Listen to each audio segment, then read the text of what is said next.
So now what is the effect of multiplying two standard numbers together?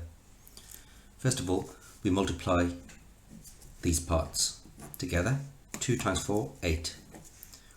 That's already between 1 and 10, so we can leave that. It needs to have a time symbol because that's part of the standard form number.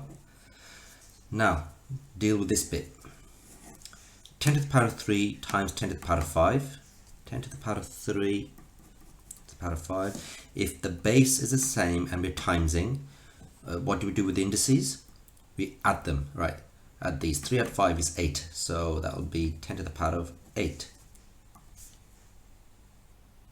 And that's already standard form.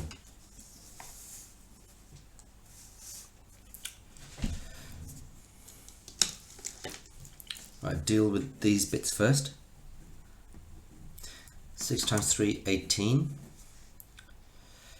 Now this one, copy the base. So now 2 add 4, because we're timesing, we have to add the indices. 2 add 4 is 6. Right, this is not standard form. And we've seen in a previous video what to do with something like this. Right, that number has to be between 1 and 10. So what we can do is move the decimal point one place to the left. So we're making the number smaller by a factor of 10. So move the decimal point one place to the left. So we've made the number smaller, and then to compensate, remember I moved it one place to the left, so to compensate I need to increase that by 1.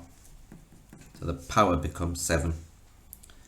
So that and that, these are the same number, will give the same ordinary number. And we looked at this sort of thing in a previous video. Right. 1.8 times 7.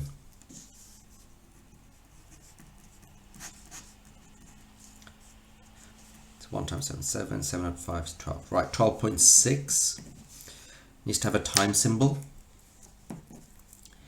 And then what we do is we look at this part.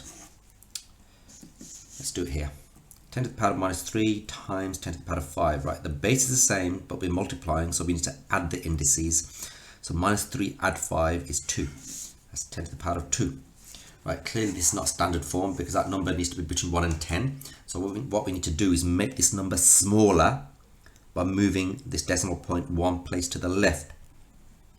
You get 1.26. So we move the decimal point one place to the left. We made the number smaller. So increase the 2 by 1. So the 2 becomes a 3.